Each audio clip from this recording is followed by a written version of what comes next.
Main सवाल पे आ रहे हैं। क्या सवाल? कि भाई मुस्लिम्स के लिए इस्लामिक कानून के हिसाब से मुस्लिम्स के लिए उनका हाथ क्यों नहीं काटा जाए।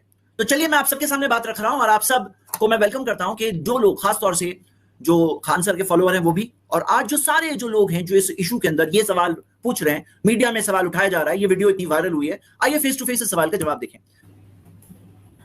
वीडियो है ये वाली, ये शॉर्ट वीडियो है, शॉर्ट्स के तौर पे बहुत वायरल हुई है, शॉर्ट्स वीडियो है और इसकी डिटेल्ड वीडियो है तकरीबन 14 मिनट की। मैं दोनों की एनालिसिस दूंगा, लेकिन पहले हम लोग शॉर्ट वीडियो की एनालिसिस शुरू की, कुछ देर में हम शॉर्ट वीडियो की एनालिसिस करेंगे और मैं वीडियो प्ले करके इसका एनालिसिस देता हूं आपको। और आइए वीडियो स्टार्ट करते हैं और क्या कह रहे हैं हम वहां से शुरू करेंगे। शॉर्ट वीडियो में प्ले कर रहा हूं। अनुच्छेद 25 कहता है धार्मिक कानून, इस्लाम का कानून है कि चोरी करे तो हाथ काट दो, है ना। कोई मुसलमान चोरी करे ना तो उसका हाथ काटिए। कहिए काहे काटिए? तो अनुच्छेद 25 तुम्हारी धार्मिक स्वतंत्रता, इस्लाम कहता है हाथ काट दो, तो कहेगा ना हाँ, हमारा हाथ काटेंगे, इस्लाम बाहर में गया। हमको भारतीय दंड संहिता इंडियन पिनल कोड की तरह चोरी की सजा दीजिए, 2 साल जेल में रखिए, हाथ क्या काटिएगा। वहां उनको इस्लाम नहीं दिखेगा। वहां भी कहिए ना कि चोर फांसी की सजा इस्लाम में नहीं है, सर काट देना है। महिला कोई गुनाह करे तो पत्थर से मारना है उसको। वहां पे सोचिए चौराहा पे खड़ा करके पत्थर से कूच के मार देता है सब, सर काट दीजिए। मौत का बदला मौत, हाथ का बदला हाथ, आंख का बदला आंख, यही होता है ना इस्लाम में। तो मुसलमान लोग या मुसलमान के मौलाना लोग जो समान दंड संहिता थी उसे मान लिया। दंड संहिता में भी तो आप कहिए कि मुसलमानों का दंड कानून अलग रखिए। अगर ऐसा कर देंगे तो आप भी पढ़े होंगे कि सबसे टफ कानून सऊदी अरब का है। आधा मुसलमान कटा के फेंका जाएंगे लोग अगर इस्लामिक कानून लगा दीजिए तो। बहुत टफ कानून है इस्लाम का कानून वहां पे। तो वहां पे उनका ठीक है, चलिए हम वीडियो के एनालिसिस शुरू करते हैं। सबसे पहले तो मैं बात वाजे कर दूं, ये जो पर्सनल लॉ की बात है ये सिर्फ मुस्लिम्स के लिए नहीं है, सिर्फ मुस्लिम्स की नहीं है, क्योंकि पर्सनल लॉज में हिंदूज के भी पर्सनल लॉज है, जो मैरिज के लॉज, सक्सेशन लॉज और कई बेनिफिट्स है जो हिंदूज को अपने पर्सनल लॉ से मिलते हैं। जैसे हम देखते हैं कि जो शादी की कई रस्मों में जो टैक्स एग्जेम्पशन हमें देखते हैं कि हिंदू अनडिवाइडेड फैमिली HUF को जो टैक्स एग्जेम्पशंस मिलते हैं वो क्या है, और इजी सेरेमनीज टेंपल्स में, लाइसेंस हॉल्स में। तो ये अगर आप देखो ये थोड़ा सा ओल्ड कैलकुलेशन है, लेकिन टैक्स बेनिफिट्स मिलते हैं काफी सारे हिंदूज को भी वो पुराने सिस्टम की वजह से। 6 में देखेंगे तो आनंद मैरिज एक्ट, जो उनका खुद का एक मैरिज एक्ट है, खुद का सिस्टम है, जो सिर्फ इंडिया में ही नहीं, हम देखते हैं कि दूसरी कंट्रीज में भी मिलता है, यानी पाकिस्तान में भी देखते हैं कि वहां भी ये सिख मैरिज एक्ट मिलता है। तो ये सिख मैरिज एक्ट जो आप जाकर हम देखते हैं कि अमेंडमेंट बिल 2012 में पास हुआ, तो ये सिख कम्युनिटी से भी ताल्लुक है, आदिवासी से भी ताल्लुक है, कि हम देखते हैं ट्राइबल राइट्स ग्रुप जो सुप्रीम कोर्ट तक पहुंचे हैं यूनिफॉर्म सिविल कोड के अगेंस्ट। तो यानी सिर्फ मुस्लिम्स की बात नहीं होती, क्यों? क्योंकि आदिवासी के खुद के पर्सनल लॉज है मैरिज के ताल्लुक से। आप ये देख सकते हैं हिंदू मैरिज एक्ट 1955 के अंदर सेक्शन 2 का सबसेक्शन 2 के अंदर दिया है कि nothing contained in this act shall apply to the members of any scheduled tribe. और जो अगर आप देखोगे अदर रिलीजन्स एंड पर्सुएशंस के अंदर 60 ट्राइबल रिलीजन्स दिए हुए पूरे इंडिया के अंदर, जो अदर रिलीजन्स है, एक होता है इस्लाम फॉलो करने वाले, हिंदुइज्म फॉलो करने वाले, क्रिश्चियनिटी फॉलो करने वाले, अदर रिलीजन्स में 60 ट्राइबल रिलीजन्स है।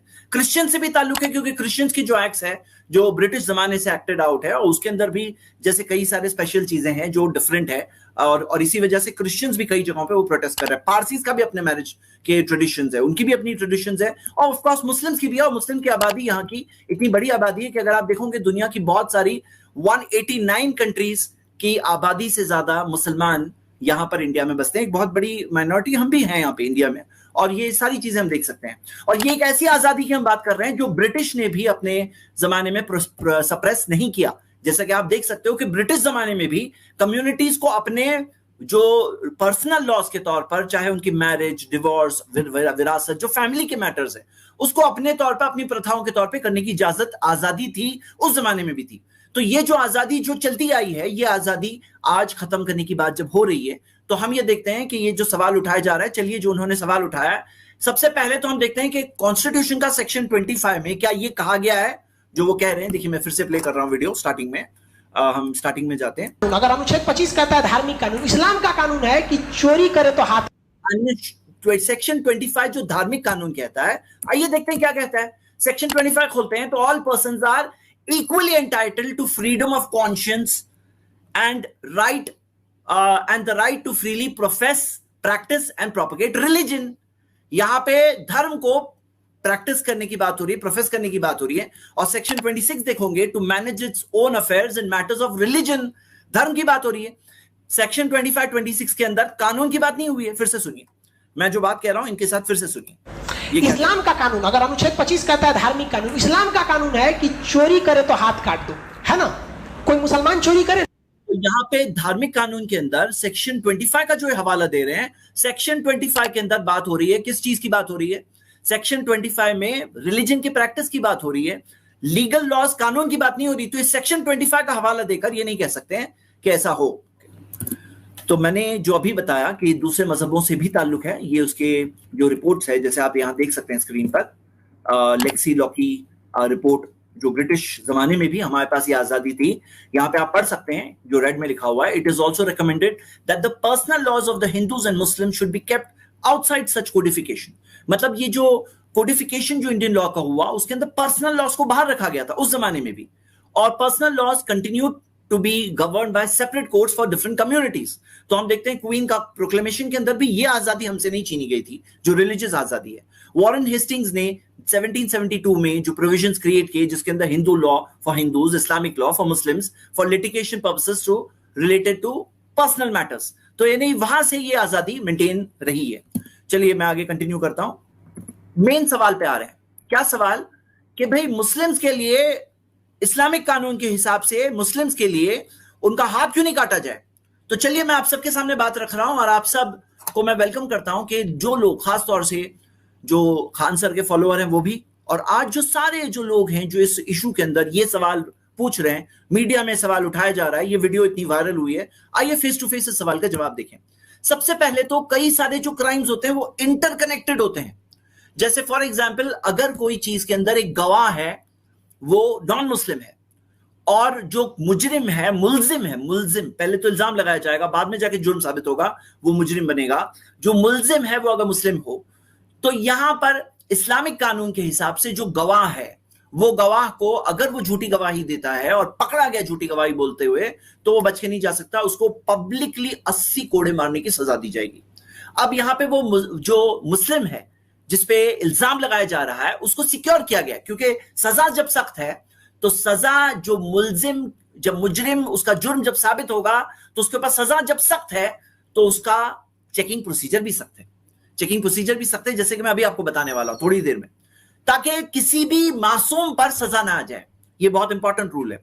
तो यहां पर आप देखिए कि कने इंटरकनेक्टेड है। अब अगर दो अलग अलग लॉज होंगे तो ये तो जुल्म हो जाएगा, ये तो जुल्म हो जाएगा। आप उसी तरह देख सकते हो कि अगर मान लो कि कोई क्राइम के अंदर दो लोगों ने एक दूसरे के खिलाफ किया है, अब एक पर कानून दूसरे कानून के हिसाब से सजा होगी, दूसरे पर दूसरे कानून के हिसाब से होगी, तो यहां पर यह चीज में जुल्म हो जाएगा, नाइंसाफी हो जाएगी। आप समझ सकते हैं, और हम में से कोई नहीं चाहता कि जुल्म नाइंसाफी हो। उसी तरह इस्लामिक जो लॉज है वो एक सिस्टम का हिस्सा है। सिस्टम, जैसे बाज लोग ये बात बहुत रिपीट करते हैं, खान सर ने भी रिपीट किया, कहा कि चोर की हाथ काटने की सजा है। हाँ, तो चोर का हाथ काटने की सजा है, तो ये बात याद रखिए कि चोर का हाथ जहां काटने की सजा है, तो वहां इस्लाम में ज़कात का सिस्टम पहले आता है।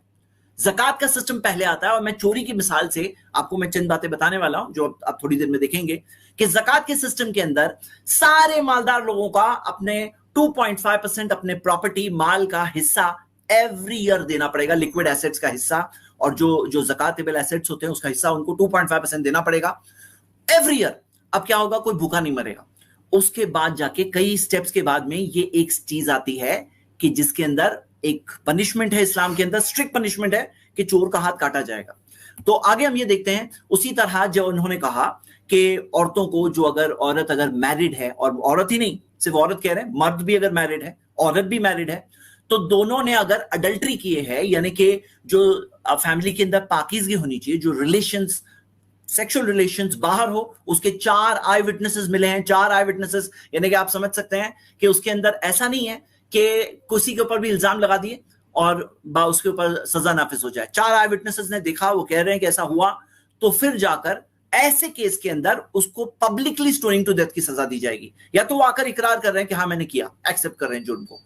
तो यहां पर इससे पहले क्या है? इससे पहले इस्लाम के अंदर हिजाब का सिस्टम है, सेग्रीगेशन का सिस्टम है, मर्द और औरतों के अंदर खुलवत मिक्सिंग नहीं होती है। बहुत सारे स्टेप्स के बाद में सजा के तौर पर एक चीज है, ताकि हमारी जो सोसाइटी के अंदर हमारी पाक दामनी, पाकीज़गी बरकरार रहे। और लिनेज के अंदर, जैसे हम आज देख रहे हैं कि कितने सारे ऐसे बच्चे हैं जिनका कोई ख्याल रखने वाला नहीं है, जिनको सिर्फ अपनी माँ संभाल रही है, उनके वालिद कौन है वो भी पता नहीं है, और ये सारी चीजें जो होती है वालिद रिस्पॉन्सिबिलिटी लेने तैयार नहीं है, लीगल तौर पे पता नहीं है, हो सकता माँ को पता होगा लेकिन लीगल तौर पे पता नहीं है। तो ये सारी चीजें हैं जो जिसकी वजह से सोसाइटी आगे जाकर बर्बाद हो जाती है, और ये चीज को रियलाइज कर रहे हैं लोग कि इसके अंदर बहुत बड़ा प्रॉब्लम होता है, तो इस्लाम ने उस चीज को प्रोटेक्ट किया है।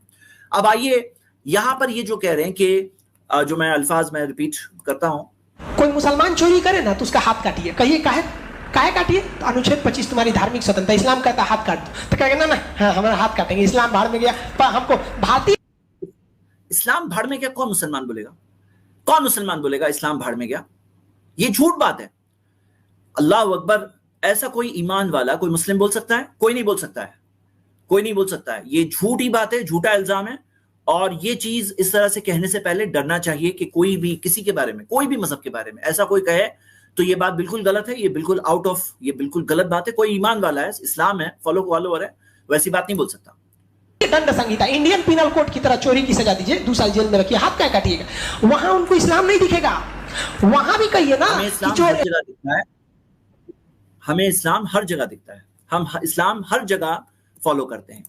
तो आप यहां देख रहे हो, ये जो कह रहे हैं वहां उन्हें इस्लाम नहीं दिखेगा, हमें हर जगह इस्लाम दिखता है। क्यों भाई? कोई चीज होती है सही जगह पे अप्लाई की जाती है। अब जैसे मैं मिसाल देता हूं, इस्लाम के अंदर एक बात कही गई है कि जो 2 बच्चियों को बड़ा करेगा, यहां तक आके वो बड़ी हो जाए तो कयामत के दिन मैं और वो ऐसे होंगे, मोहम्मद सल्लल्लाहु अलैहि वसल्लम ने कहा ऐसे, और 2 उंगलियों को मिला दिया। अब किसी के पास 2 बेटियां हैं तो उसके लिए खुशी की बात है कि मैं अपनी 2 बच्चियों को अच्छे से बड़ा करूं, मैं मोहम्मद सल्लल्लाहु अलैहि वसल्लम के इतने करीब कयामत के दिन आ जाऊंगा, कितनी खुशी की बात है। लेकिन जिसके पास बेटियां ही नहीं हो, सिर्फ बेटे ही बेटे हैं, तो वो क्या करेगा? वो इस चीज पे अमल नहीं कर सकता। मैं बात क्या बोलना चाह रहा हूं कि जैसे फायर एक्सटिंग्विशर होता है, उसका इस्तेमाल कब है? जब आग लगेगी तभी तो इस्तेमाल कर सकते हैं। अब आग लगी नहीं रही है, फायर एक्सटिंग्विशर बड़ा हुआ है, पुराना हो रहा है, तो क्या हम जानबूझ के आग लगाएंगे और फिर यूज करेंगे? मैं बात क्या बोलना चाह रहा हूं? मैं बात ये बोलना चाह रहा हूं कि जैसे उम्रा के अंदर आपने देखा होगा, हज करने जाते हैं, उम्रा करने आते हैं, व्हाइट एहराम पहनते हैं। अब कोई है जिसको हज और उम्रा करने का मौका ही नहीं मिल रहा है, तो क्या यहीं पे पहन लेगा?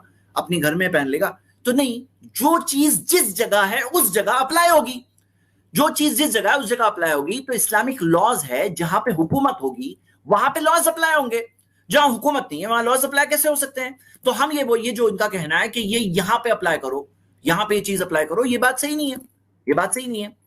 अब आप देखिए क्या इन्होंने कहा, नहीं ये सर काट देना है, महिला कोई गुनाह करे तो पत्थर से मारना है उसको। वहां पे सोचिए चौराहा पे कि चोर, फांसी की सजा इस्लाम में नहीं है, सर काट देना है। महिला कोई गुनाह करे तो पत्थर से मारना है उसको। अच्छा, ये जो बात बोल रहे हैं ना इस तरह से कि ये कह रहे हैं जिसे बहुत स्ट्रिक्ट लग रहा है, कि आपको पता है कि यहां पर इंडिया में, जैसे आपको पता है जब निर्भया केस हुआ था दिल्ली में, तो कितने सारे लोग कह रहे थे कि भाई रेपिस्ट लोगों को जो सख्त सजा दी जाए, ये क्यों, ये चीज तभी वो फील कर रहे थे।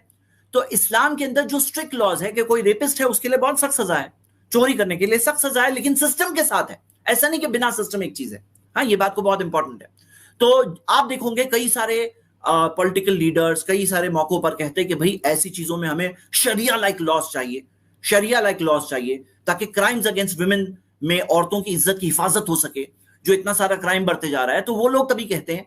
तो आप ये समझिए कि एक सिस्टम है जिसके कई सारे लोग कहते हैं, और इसके अंदर भी आप देखोगे जैसे मर्डर की सजा, मर्डर की सजा में ऐसा नहीं कि डायरेक्टली मौत की सजा, जो ये कह रहे हैं, मैं सुन लीजिए इनको भी। हाँ, मर्डर की सजा वहां पे सोचिए चौराहा पे खड़ा करके पत्थर से कूच कूच के मार देता है सब, सर काट दीजिए, मौत का बदला मौत, हाथ का बदला हाथ, आंख का बदला आंख, यही होता है ना इस्लाम में। तो मुसलमान, तो आप ये देखिए कि इस्लाम के अंदर मर्डर की सजा में किसास, डेथ के लिए डेथ पनिशमेंट, जो किसास के अंदर एक है कि भाई मौत के बदले में मौत, लेकिन ये आधी बात कह रहे हैं। दियत का भी सिस्टम है, ब्लड मनी, कि जैसे हम देखते हैं इंसान की जो फितरत होती है ना, नेचर के अंदर भी 3 टाइप की फितरत होती है। एक वो होते हैं जो कहते हैं नहीं मुझे बदला चाहिए, एक वो होते हैं जो कहते हैं कि कुछ कॉम्पेंसेशन मिल जाए, एक वो होते हैं जो कहते हैं माफ कर दो। तो इस्लाम के अंदर तीनों चीजें, और माफ करना सबसे हाईएस्ट लेवल बताया गया है। यह है इस्लामिक शरिया के अंदर, कि जैसे 42-40 के अंदर आप देख सकते हैं माफ करना भी जिक्र है, और उसके अंदर रिकॉम्पेंसेशन भी जिक्र है। तो ये पूरा एक सिस्टम है। अब आप देखो इसके अंदर कंसिडरेशंस भी होते हैं, कि जैसे मान लो फेमाइन है, सूखा है, सूखे के वक्त पे नाफिज नहीं किया जाएगा, और एक्सेप्शंस होते हैं, एक होता है रूल, एक होता है एक्सेप्शंस टू द रूल। जैसे फॉर एग्जांपल कोई बच्चा है तो बच्चे के ऊपर नहीं नाफिज किया जाएगा। छोटी चोरी है, छोटी चोरी में हाथ काटने की सजा नहीं होती है। 1/4 दीनार यानी 1/4 दीनार, 1 दीनार होता था 4.25 ग्राम का, 1/4 दीनार यानी तकरीबन 1 ग्राम गोल्ड से थोड़ा ज्यादा। अगर उतनी वैल्यू की चोरी है तो हाथ काटने की सजा होगी। छोटी चोरियों के लिए दूसरी सजा हो सकती है, हाथ काटने की सजा नहीं है। और एक्सेप्शंस में जैसे आप ये देखेंगे, अल्लामा सुब्की ने ये 82 चीजें दी है कि चोरी की सजा नाफिज करने से पहले ये सब चेक किया जाए कि कहीं ये तो नहीं है, कहीं ये तो नहीं है, कहीं ये तो नहीं है। 82 कंडीशंस पास होगी तब जाके चोरी की सजा नाफिज होगी। तो यहां पे मामला क्या है कि रूल्स होते हैं, ये जो आधी बात कह रहे हैं, जैसे फॉर एग्जांपल जिना की सजा मैंने बताया, अडल्ट्री, उसके अंदर 4 आई विटनेसेस चाहिए, सूरह 24:13 देखिए। हाँ, सबको सजा देना मकसद नहीं है, चंद साबित केसेस को ऐसी सजा दी जाए कि पूरा माशरा सुधर जाए। सारे लोग जो चोरी करना चाहते थे वो समझ जाए कि मैं चोरी करूंगा, पकड़ा जाऊंगा, मेरा हाथ कट जाएगा। क्यों? इसे डिटरेंट कहते हैं। देखो एक फॉर्मूला है, E = S multiplied by P। E यानी कि उसका डिटरेंट पावर क्या है, कि कोई सजा है, किसी को पता है हाँ जेल हो जाएगी, 2 साल जेल में चले जाएंगे, ओके ओके 2 साल जेल में जाके आ जाऊंगा, पकड़ा भी गया तो भी कोई इतना नुकसान नहीं है। लेकिन इस्लामिक पनिशमेंट में क्या है कि पकड़े गए तो हाथ काट दिया जाएगा। अब क्या है, डिटरेंट इफेक्ट यानी रोकने का एक असर पैदा होता है, उसके अंदर एक असर पैदा होता है। और सिवियरिटी के भाई पनिशमेंट की क्या सिवियरिटी है, multiplied by probability of getting caught. तो यानी क्या होता है, इससे डिटरेंट पावर होता है कि कितनी सिवियर पनिशमेंट है और पकड़े जाने के क्या चांसेस है। इसी से एक आदमी कितना रुकेगा कितना नहीं रुकेगा, क्योंकि हर कोई इंसान अच्छा नहीं होता है, बहुत सारे लोग जुर्म करने वाले भी होते हैं। तो जासूसी से रोका गया है, गुनाह को छुपाने भी कहा गया है, शक वाले मामले में हद की सजा नहीं होगी, ये बहुत सारी चीजें हैं। और आप अगर जेल वाला सिस्टम देखो तो आपको पता है जेल्स मेंटेन करने में कितना कॉस्ट होता है, कितना बड़ा बजट हमारा सालाना जाता है सिर्फ जेल्स का खर्चा संभालने में। अगर आप देखोगे इंडिया के अंदर तो सबसे वर्ल्ड की कम जो कॉस्ट है उन कंट्रीज में से इंडिया है, $5,900 पर ईयर। हाँ, ये इस रिपोर्ट के अंदर, ये रिपोर्ट के अंदर ये पूरा प्रूफ के साथ दिया हुआ है, $5,900 पर प्रिजनर पर ईयर का ये कॉस्ट है। लेकिन यही कॉस्ट कई कंट्रीज में तो बड़ा है। और जेल के ताल्लुक से भी समझो कि जेल में डालना, आज हम लोग समझते हैं जेल में डालना, लेकिन ये भी तो एक टाइप का टॉर्चर है। जो आप कह रहे हो वो हाथ काटना एक टाइप का टॉर्चर है, उसे इस तरह से जिक्र कर रहे हो, तो जेल में डालकर रखना ये भी एक टाइप का टॉर्चर है। ये साबित हुआ है। हो सकता है आगे जाके जमाने में लोग बोलेंगे अरे जेल में रखने वाले लोग कितने बुरे लोग हुआ करते थे जो 2023 में रहते थे, जो टॉर्चर किया करते थे प्रिजनर्स को इस तरह से। कल हो सकता है ऐसा भी होगा, हमें क्या पता। तो ये देखिए आगे हम देखते हैं इन्होंने क्या कहा है। के मौलाना लोग जो समान दंड संहिता थी उसे मान लिया। दंड संहिता में भी तो आप कहिए कि मुसलमानों का दंड कानून अलग रखिए। अगर ऐसा कर देंगे तो आप भी पढ़े होंगे कि सबसे टफ कानून सऊदी अरब का है। आधा मुसलमान कटा के फेंका जाएंगे लोग अगर इस्लाम, आधे मुसलमानों के हाथ कट जाएंगे। वाह वाह वाह, क्या आपको पता है ये डिटरेंट वाला रूल आपको समझ में नहीं आया? और सऊदी में जाके देख लो, सऊदी में क्या आधे लोगों के हाथ कटे हुए दिखते हैं? रेयर केसेस में अप्लाई होता है, साल में एक आध केस का अप्लाई होता है और बाकी सब लोग डर जाते हैं उससे, चोर लोग डर जाते हैं, उस चीज से करने से बचते हैं फिर। हाँ, तो ये क्या है, ये सब इसे क्या कहते हैं? इसे कहते हैं कि झूठ बोलना, डायरेक्ट एग्जैजरेट करना। मैं उनको ये कहूंगा कि देखो आपका नाम मिस्टर खान है और मैं आपको ये रिकमेंड करूंगा मेरे भाई इस तरह से मत करिए। ये बात किसी भी धर्म के साथ आपको नहीं करना चाहिए, ऐसा नहीं करना चाहिए था, ये इस टाइप की बातें बोलना। और ये अनप्रूवन बातें जैसे आगे हम देखेंगे कितनी सारी, और मैं आपकी कोई बात को सही भी बोलूंगा क्योंकि मैं इंसाफ से काम लेने की कोशिश करूंगा जो मुझे इस्लाम ने सिखाया है। आगे तो ये कहा इस्लाम खतरे में आ जाएगा। आइए सुन लीजिए, इनकी बात सुन लीजिए। कानून लगा दीजिए तो बहुत टफ कानून है इस्लाम का कानून वहां पे, तो वहां पे उनका इस्लाम नहीं खतरे में आया। वहां इस्लाम हमारा कभी खतरे में था नहीं, ना है, ना कभी आएगा। क्यों मालूम है? ये हमारा नहीं है, ये रियलिटी है। भाई इस्लाम ने क्या सिखाया है? अकाउंटेबिलिटी सिखाया है। आसमान और जमीन का मालिक है, मेरा मालिक आपका मालिक एक है, और उसके सामने हम सबको जाके खड़े होना है। मरने के बाद जिंदगी है और तभी पूरे इंसाफ के साथ जजमेंट होगा, फैसला होगा। तो कभी इस्लाम खतरे में आ ही नहीं सकता। हाँ, मुसलमान कहीं पे खतरे में आ सकते हैं, कभी नहीं आ सकते हैं, उसमें आसमान और जमीन का मालिक अल्लाह है। अगर हम ईमान पे कायम रहेंगे तो हमारे लिए कामयाबी है, अगर हम ईमान से कमजोर पड़ेंगे तो हमारे लिए दुनिया में भी सजा है, आखिरत में भी सजा है। आसमान और जमीन का मालिक अल्लाह है। तो जैसे शेख सरफराज ने बताया कि इसमें हमें अपना जायजा लेना चाहिए, सही इंफॉर्मेशन स्प्रेड करना चाहिए। ऐसी बातों को हम डिबंक करेंगे लेकिन अपना जायजा लेंगे, अल्लाह से हमारा ताल्लुक अच्छा करेंगे। ये बात हम देख रहे हैं। तो आइए मैं आगे इसमें कुछ और चीज बताऊं। मैं इनकी अभी डिटेल्ड लॉन्ग वीडियो, क्योंकि ये जो कट हुआ है ना, ये एक लंबी वीडियो से कट हुआ है। छोटी वीडियो का एनालिसिस आपकी पहली बीवी मर गई, लंबी वीडियो में स्टार्ट करते हैं, या फिर पहली बीवी से बच्चे ना हो। अच्छा, लंबी वीडियो जो हम शुरू कर रहे हैं, इसका शुरू का हिस्सा मैंने छोड़ दिया क्योंकि वो इतना रेलेवेंट नहीं था। मैं आगे के जहां से मुझे लगा रेलेवेंट है मेरे लिए, मैं वहां से शुरू कर रहा हूं। तो आपको समझना चाहिए, ऐसे नहीं होना चाहिए। क्या भैया सुप्रीम कोर्ट ने बोला तो कहा कि देखिए मूल अधिकार कहता है कि अनुच्छेद 15 क्या कहता है, जाति धर्म लिंग के आधार पर भेदभाव नहीं कर सकते। कहा ठीक है, लड़का लड़की पे भेदभाव नहीं हो। तो महिलाओं ने कहा कि एक पुरुष 4 गो मेहरारू रख सकता है, महिला 4 गो हस्बैंड रख सकती है? नहीं रखने देगा, उसका हस्बैंड भगा देगा उसको यहाँ पर। तो ये पॉलीगेमी का नियम जो है वो केवल मुसलमानों। ठीक है, अब आइए मैं आपको ये बताऊं कि भाई ये जो वो कह रहे हैं कि सेक्शन आर्टिकल 15 के मुताबिक महिलाओं ने कहा कि औरतों का सेम स्टेटस होना चाहिए, औरतों का सेम स्टेटस होना चाहिए, जो इन्होंने पॉइंट पुट अप किया है और आगे महिलाओं के नाम में ये बात को कही अपनी। तो ये जो बात वो कह रहे हैं कि भाई महिलाओं का कहना कि एक पुरुष के पास 4 बीवियां हो तो एक औरत क्या 4 बीवियां 4 शौहर रख सकती हैं, और वो आर्टिकल 15 के हवाले से बात कह रहे हैं। जबकि ये अगर आर्टिकल 15 अगर आप पढ़ोगे तो यहां क्या दिया है, prohibition of discrimination on grounds of religion, race, caste, sex और प्लेस ऑफ बर्थ, कि कोई डिस्क्रिमिनेशन फर्क नहीं करना चाहिए इंडिया के अंदर धर्म की बुनियाद पर, जाति बिरादरी की बुनियाद पर, धर्म कास्ट की बुनियाद पर और मेल फीमेल जेंडर की बुनियाद पर, और प्लेस ऑफ बर्थ कि भाई ये यहाँ का है, यूपी का है, बिहार का है, इंडिया का, ये गुजरात का है, महाराष्ट्र का है, केरला का है, उसकी बुनियाद पे भेदभाव नहीं होना चाहिए, ये कहा गया है। अब इसका ये मतलब नहीं है कि हर चीज में सेम, इसका ये मतलब नहीं है, क्योंकि अगर कोई कहे भेदभाव नहीं होना चाहिए तो आपको पता है जैसे हमारे यहाँ लेडीज के अलग डब्बे होते हैं, ट्रेन में लेडीज के अलग डब्बे होते हैं। क्या आपको पता है यूके के अंदर ट्रेन में लेडीज के अलग डब्बे नहीं होते? हाँ, यूके में आज से नहीं 1977 में लास्ट ट्रेन चली थी जिसके अंदर लेडीज ओनली कंपार्टमेंट था, तब से लेके अब तक कोई लेडीज के अलग डब्बे नहीं होते, बल्कि अभी मांग आ रही है कि लेडीज का अलग डब्बा होना चाहिए। वहां वाले जो फेमिनिज्म को इस इंतहा तक फॉलो करते हैं कि भाई भेदभाव नहीं होना चाहिए, तो वो लोग लेडीज के डब्बे ही नहीं रखते हैं। मैंने कहा कि मैं एक वहां रहने वाले पर्सन से कंफर्म करूं, अभी थोड़ी देर पहले मैंने कंफर्म किया, मैंने कहा कि भाई अभी तक ऐसा ही है ना? बोले हाँ अभी ऑफकोर्स ऐसा ही है कि अभी भी लेडीज के स्पेशल डब्बे नहीं होते जो इंडिया में ट्रेन में होते हैं। तो भेदभाव नहीं होना चाहिए, तो ये भेदभाव नहीं हुआ, ये भेदभाव हुआ कि नहीं हुआ? तो इनको समझाना है कि भाई भेदभाव का मतलब ये नहीं होता है जो आप समझ रहे हैं। हाँ, उसी तरह आप देखोगे कि कई सारी चीजों में जो रिजर्वेशन होते हैं, जैसे पॉलिटिकल प्रोसेस में 33% औरतों के लिए रिजर्वेशन, मर्दों के लिए खास रिजर्वेशन नहीं कि यहां से मर्द आ सकता है, औरतों के लिए रिजर्वेशन है। क्या ये भेदभाव नहीं हुआ? कई सारी चीजों में हम देखते हैं कि कई सारी चीजों में ये होता है, जैसे मिसाल के तौर पर कई सारे जॉब्स के अंदर रिजर्वेशन होते हैं, एजुकेशन में होते हैं, बाज कई इंस्टीट्यूशंस में होते हैं, ये सब रिजर्वेशन होते हैं, भेदभाव नहीं हुआ।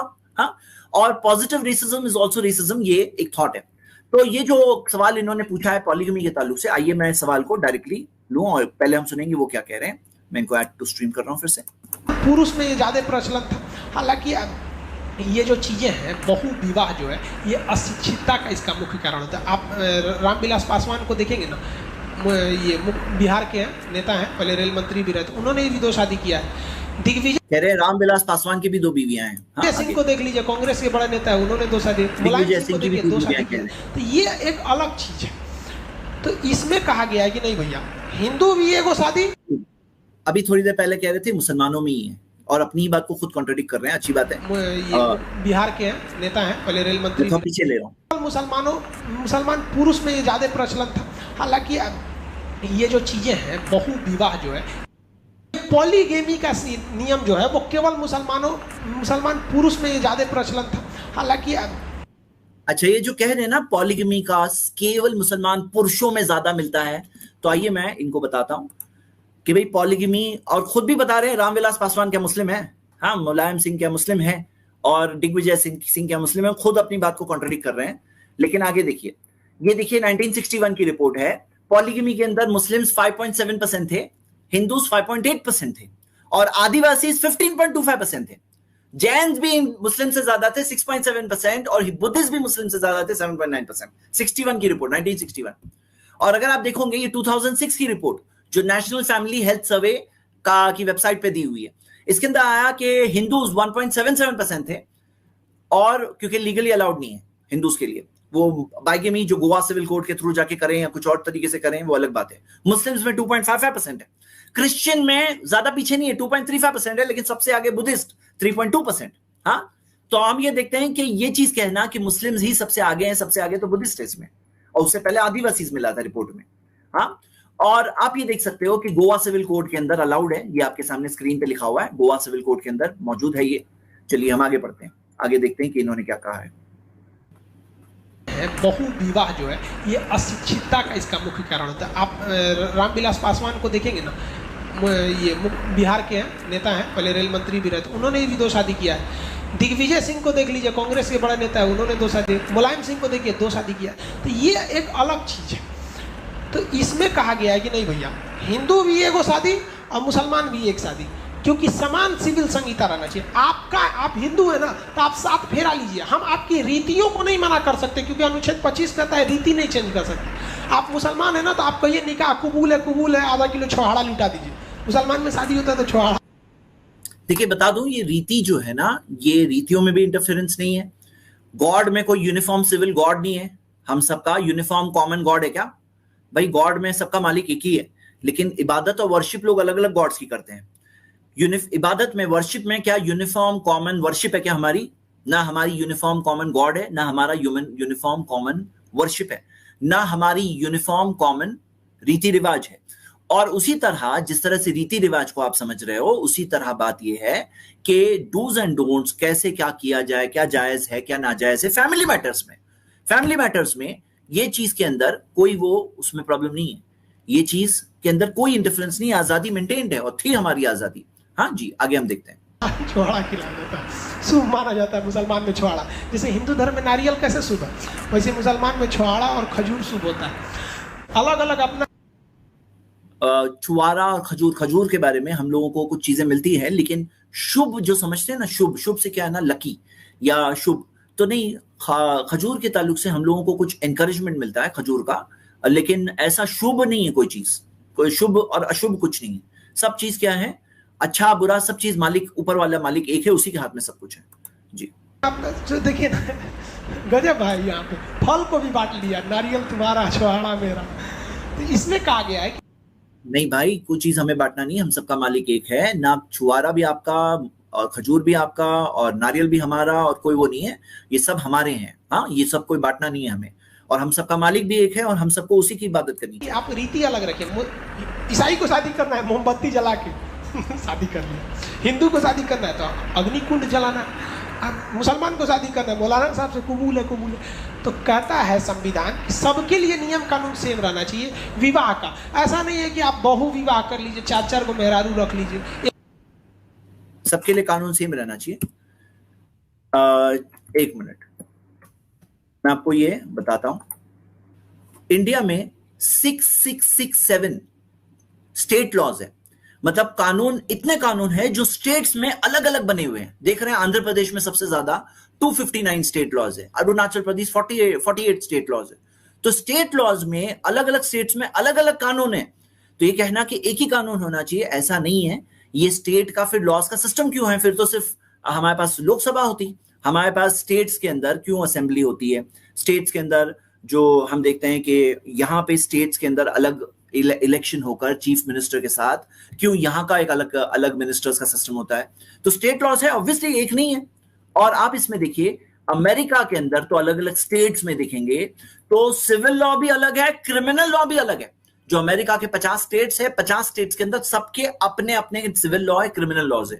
तो ये कहना कि सबका एक हो, ये बात हकीकत में कोई दुरुस्त नहीं है कि ऐसा होना जरूरी है। गलत भी है। हाँ, एक टाइप के लोग रहते हैं, वो एक रखेंगे, अलग बात है। अलग अलग टाइप के लोग रहते हैं। सेम है भाई, एक हस्बैंड एक वाइफ, वैसे भी महिलाएं कम है। सोच रहा है एक वो 4 को करेगा तो घट जाएगा, हम लोग को तो भी दिक्कत न हो जाएगा। नेपाल से लाएंगे लोग क्या? नेपाल से लाएंगे क्या? चलिए, ये सवाल का मैं जवाब देख लेता हूं, बता देता हूं आपको। जो बात इन्होंने सवाल उठाया, ये जवाब जानना जरूरी है। ये आप देख सकते हैं कि इंडिया के अंदर कितनी विडोज है। जरा फिगर देखिए, इंडिया में 4,32,00,000 बेवाएं, विडोज हैं। ये 2011 के सेंसस से है। 2021 का सेंसस तो हुआ ही नहीं। 2011 के सेंसस हमारे पास लेटेस्ट रिपोर्ट यही अवेलेबल है।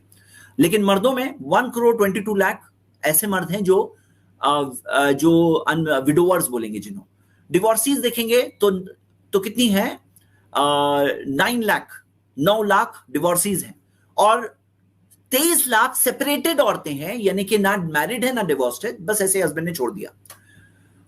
कुल मिला के 4,65,00,000 है जो विडोज, डिवोर्सीज, सेपरेटेड औरतों की बात कर रहे हैं।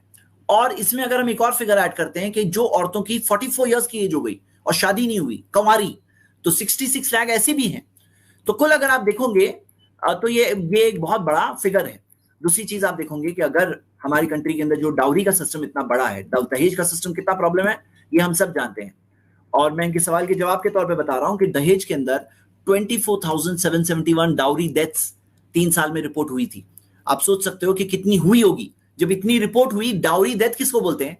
कि दहेज मांगा आदमी ने, औरत ने दे दिया तो कुछ नहीं दिया, मांगा मांगा मांगा मांगा मांगा, एक दिन जाके उस बहू को मार दिया गया, या उसने अपनी बीवी को मार दिया कि दहेज नहीं ला रही इसलिए मार दिया। ऐसे जो केसेस जो रजिस्टर्ड है 24,771। और अगर आप देखोगे 3.48 लाख, 3.5 लाख तकरीबन केसेस ऐसे रजिस्टर हुए हैं जिसके अंदर डाउरी के केसेस। और ये चीज से क्या होता है मालूम है? दहेज के सिस्टम से एक और प्रॉब्लम पैदा होता है, और वो है कि हमारी कंट्री के अंदर हर 1000 मर्दों के लिए, जो ये भी कह रहे हैं 943 औरतें हैं, जो 943 औरतें हैं, तो इसके अंदर हम ये देख रहे हैं कि 3.5 करोड़ जो औरतें गई कहां, उनका कत्ल कर दिया गया। क्यों कत्ल कर दिया गया? चाहे मां की कोख में किया गया, चाहे पैदा होने के बाद किया गया, लेकिन आज मर चुकी हैं वो। कहां गई वो कहां गई? क्योंकि दहेज की प्रथा की वजह से उनके फादर को ये टेंशन होता था कि हम दहेज कैसे देंगे, तो बच्ची को मार दिया या पैदा होने ही नहीं दिया। अब आप अगर एक से ज्यादा शादी का सिस्टम लाओगे, और इजाजत दो, हर कोई नहीं करने वाला है, आप भी जानते हो हर कोई नहीं करेगा, क्योंकि जिम्मेदारी की बात है, रिस्पॉन्सिबिलिटी की बात है। जो रिस्पॉन्सिबिलिटी बेयर कर सकते हैं वही आगे बढ़ेंगे। सबसे पहले तो ये सब जो विडोज और डिवोर्सिस है ना, इनकी शादियां हो जाएगी। कवारी औरतें, कोई कवारी नहीं बचेगी। हाँ, ये प्रॉब्लम पहले सॉल्व हो जाएगा। दहेज के अंदर फिर क्या होता है? जब डिमांड बढ़ता है तो फिर क्या होता है? प्राइस बढ़ता है, आप जानते हो ये। तो दहेज का सिस्टम खत्म हो जाएगा, खुद ब खुद अपनी नेचुरल डेथ तक पहुंच जाएगा। और फिर क्या होगा? वो चीज स्टार्ट होगी, जैसे आप देखोगे कि इस्लाम, ये एक आर्टिकल यहां दिया हुआ है, सऊदी अरेबिया के अंदर दहेज नहीं देती हैं लड़की, और लड़की वाले दहेज नहीं देते हैं। लड़के को मेहर जो देना पड़ता है इस्लामिक सिस्टम के हिसाब से, वो मेहर की रकम इतनी बढ़ गई है कि एवरेज सऊदी में शादी करने के लिए 10 लाख से लेकर 30 लाख के बीच में मेहर देना पड़ता है आदमी को। तो वहां की जो इस्लामिक स्कॉलर्स है लेक्चर देते हैं लड़की वालों को, कहते हैं इतना मेहर मत मांगो, इतना मेहर मत मांगो। नबी सल्लल्लाहु अलैहि वसल्लम ने फरमाया सबसे अच्छी शादी वो है जो आसान शादी हो, इतना मेहर मत मांगो, 10 लाख से 30 लाख इतना मत मांगो। तो कौन किसे कहा जाता है? वहां की लड़की वालों को लेक्चर दिया जाता है। यहां पे हम लोग किसको लेक्चर देते हैं? लड़के वालों को लेक्चर देते हैं, दहेज मत मांगो, दहेज मांगना गलत है, हराम चीज है वो। तो हम लोग ये बताते हैं। तो ये प्रॉब्लम खुद ब खुद सॉल्व हो सकता है। और उसी तरह जो लोगों को जायज चीज नहीं मिलती, फिर वो लोग नाजायज चीज की तरफ जाते हैं। आज तो इंडिया के अंदर इलीगल रिलेशंस जायज हो गए, और इसका रिजल्ट क्या होता है? हमारी अगली पीढ़ी, इंडिया की अगली जनरेशन हमारी खराब होती है इस चीज की वजह से। इसी वजह से मैं कहता हूं ये जो सिस्टम है ना, ये जो फेल्ड सिस्टम है, यूनिफॉर्म सिविल कोड वाला फेल्ड सिस्टम, जो वेस्टर्न कंट्रीज का सिस्टम है, जहां उनकी मैरिजेस फेल हो गई है, जहां उनके डिवोर्स का सिस्टम फेल्ड है, जहां उनकी सोसाइटी में फैमिली बर्बाद हो चुकी है, तो आप देखोगे कि वो सिस्टम को यहां लाना ये एक बहुत रॉन्ग चीज है। तो 40% अमेरिका के अंदर बच्चे आउट ऑफ मैरिज पैदा हो रहे हैं, 40%। और ये बच्चे जो बगैर शादी के पैदा होते हैं, फादर क्या रिस्पॉन्सिबल हुआ जिसने शादी नहीं किया, उसकी मां से, बच्चे की मां से शादी नहीं किया, क्या वो जिम्मेदार है? वो बच्चे के ऊपर नहीं है जिम्मेदार।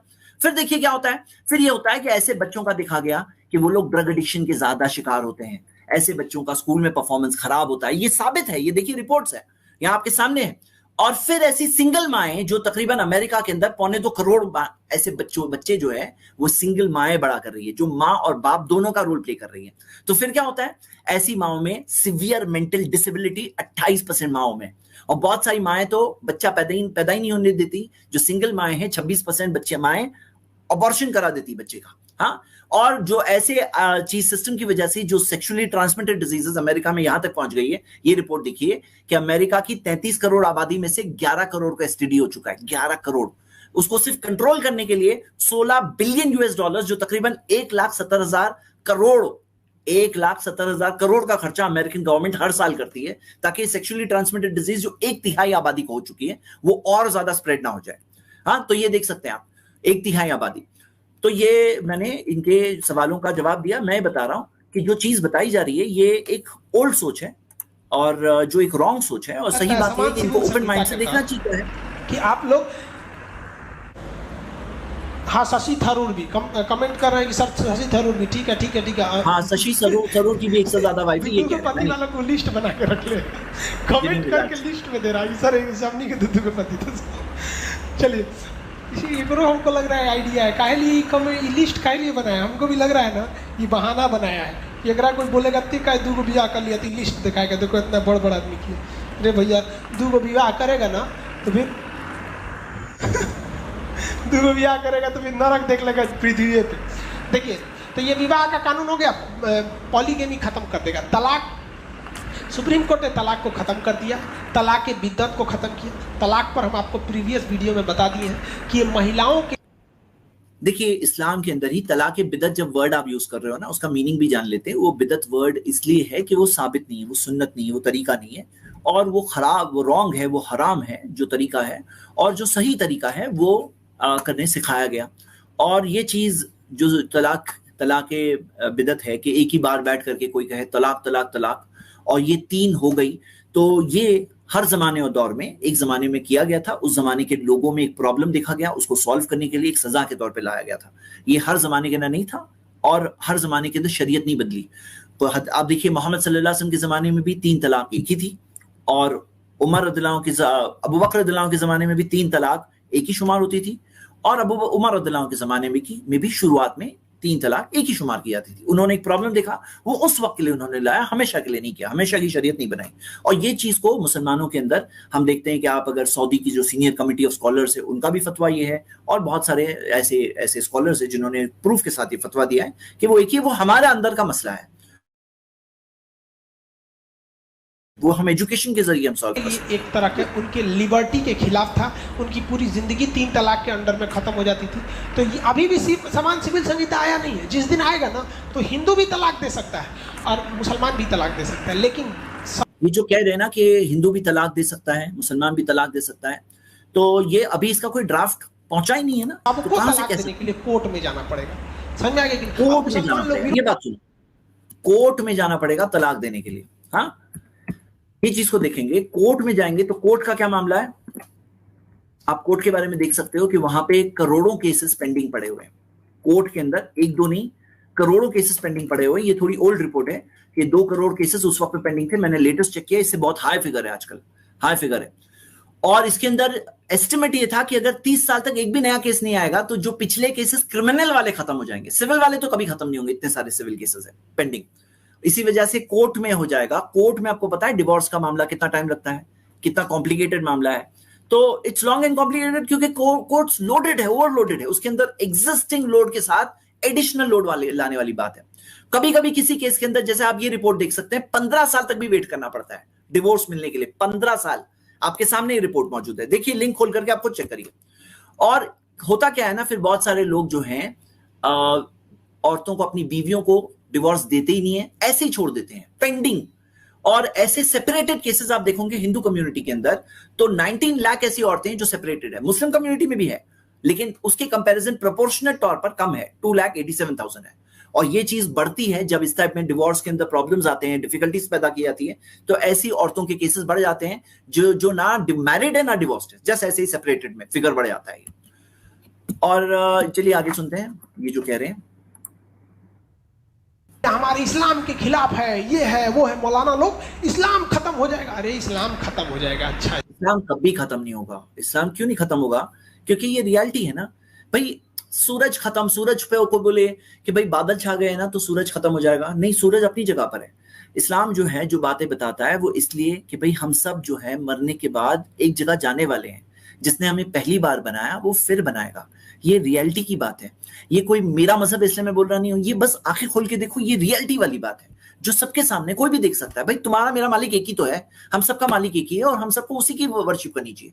हमारी सारी आस्था, सारी इबादत, सारी वर्शिप, सारी पूजा, प्रेयर्स उसी एक के लिए। उसने तो बनाया, वो एक मालिक है, उसी की इबादत होनी चाहिए, उसी के पास वापस जाना है, उसको जवाब देना है हमारे सारे कामों का कि हमने सच कहा, झूठ कहा। इस्लाम खत्म हो जाएगा, हम बोल देंगे तो मुसलमान लोग हमारे खिलाफ हो जाएगा। सुनिए ध्यान से, इसीलिए ये सब बतिया एप्लीकेशन पे बोल ही तो रहे हैं आप। इस्लाम में और आपको नहीं बोलना चाहिए सोचे बगैर। इस्लाम का कानून अगर अनुच्छेद 25 कहता है धार्मिक, अच्छा ये बोल रहे हैं इसीलिए मैं यहाँ कर रहा हूँ, ये क्या है ना, इनके ऐप, स्टडी ऐप। भाई जो गलत है वो आपको कहीं नहीं बोलना चाहिए, छुप के बोलेंगे, गलत है इसलिए पीछे से बोलेंगे, सामने से यूट्यूब चैनल पे नहीं डालेंगे, पीछे से स्टडी ऐप में डाले हुए हैं, अपने स्टडी ऐप में, और वहां से बाहर आ जाता है। सोशल मीडिया का जमाना है, तो जो गलत है बोलते ही क्यों हो आप, बोलते ही क्यों गलत बात? पीछे बोलोगे, थोड़े लोगों को बोलोगे, ज्यादा लोगों को नहीं बोलेंगे, क्योंकि ज्यादा में से कोई ना कोई होगा जो आपको आके एक्सपोज करेगा। अच्छी बात नहीं है ना। जो स्टूडेंट्स है बेचारे आपकी बात सुनते हैं, कुछ बोल नहीं सकते हैं, उनको बताएंगे, और उन स्टूडेंट्स में से किसी ने यहाँ बाहर ले आया और ये बात वायरल भी हो गई, न्यूज टीवी चैनल चला रहे हैं, तो ऐसी बातें बोलना ही नहीं चाहिए ना आपको। इररिस्पॉन्सिबल बात है ये, पीछे से छुप कर बोलेंगे, कोई जहां बेचारे बच्चे हैं ना, डांट रहे थे थोड़ी देर पहले, मैं जो वीडियो का हिस्सा मैंने नहीं बताया, बच्चों को डांट रहे थे वो, तो जो बेचारे बच्चे दबे कुचले, वो लोग आप पे ऑब्जेक्शन नहीं उठाएंगे, और इसीलिए आप वहां पे बोल रहे हो, बाहर नहीं बोल रहे हो। ये अच्छी बात है, गलत बात है? आप खुद सोचो ना, ऐसा करना चाहिए नहीं करना चाहिए, और खुद इनको एहसास है। इस्लाम का कानून है कि चोरी करे तो हाथ काट दो। फिर से सुनो, इस्लाम में नियम है, इस्लाम का तो मुसलमान लोग हमारे खिलाफ हो जाएगा। सुनिए ध्यान से, इसीलिए इस बतिया एप्लीकेशन पे बोलते हैं। इस्लाम में नियम है, इसलिए एप्लीकेशन में बोल रहे हैं, यूट्यूब पे ओपन आके नहीं बोल रहे हैं। मुसलमान लोग खिलाफ हो जाएंगे, और मुस्लिम और कोई भी रिलीजन के खिलाफ इतने बड़े फॉलोअर्स, हाँ इतने सारे लोग हैं, और हो ज्यादा लोग हो भी नहीं तो भी आपको गलत बात ऐसे छुपके पीछे से बोलना चाहिए? गलत। इस्लाम का कानून मौलाना साहब विरोध नहीं किए, लेकिन ब्याह का जब कानून आ गया तो ना हमारा इस्लाम का अलग कानून है, ब्याह में 2 ब्याह करेंगे, 3 तलाक देंगे, सुप्रीम कोर्ट धा दिया यहाँ पे। और हम गारंटी करते हैं कि गवर्नमेंट लेके चली आएगी यूनिफॉर्म सिविल कोड, पक्का लेके चली आएगी, अभी वो तैयारी में है। इससे कुछ खास, देखिए पढ़े लिखे मुसलमान को या हिंदू को कोई तकलीफ नहीं आएगा। कोर्ट अभी भी एक दरवाजा रखा हुआ है कि आप तलाक दे सकते हैं। बड़े बड़े लोगों के तलाक की अर्जी चलती है। जमुई के डीएम दीपक कुमार का वत्सला के साथ भी नहीं चल रहा, कोनो पहले से डीएम साहब बोल रहे हैं कि हमारी मेहरुआ पहले से फसल है। कोनो दुकान झा जी से बतिया रही थी, 2700 बार कॉल की थी।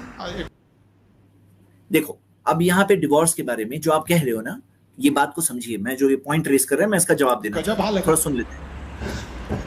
2700 बार डाउट वाला बतिए लग रहा है भाई। आप किसी फ्रेंड को 2700 बार थोड़े ना कॉल करिए, और लड़का लड़कियां कुछ ही बतियाता है सब इतना। तो भाई विवाह, उन्होंने लालू यादव के बेटा तेज प्रताप और ऐश्वर्या की शादी में उनका भी तलाक चल रहा है, तो वो 3 तलाक धड़ाक धड़ाक धड़ाक थोड़ी ना खत्म किया, तो अभी भी खत्म हो गया है कानून। तो दोनों का नियम सेम रहेगा, हाँ रीतियां अलग रहेंगी लेकिन नियम सेम रहेगा। वसीयत, वसीयत मतलब किसका? देखिए इस्लाम, ठीक है, अब ये देखो 3 तलाक के ऊपर, ये इस्लाम में है ही नहीं, ये इस्लाम के अंदर मना है। आप ये देखोगे कि सही तरीका क्या है, आपको मैं बता देता हूँ सही तरीका क्या है, शॉर्ट में बता देता हूँ, मेरी एक डिटेल्ड वीडियो है।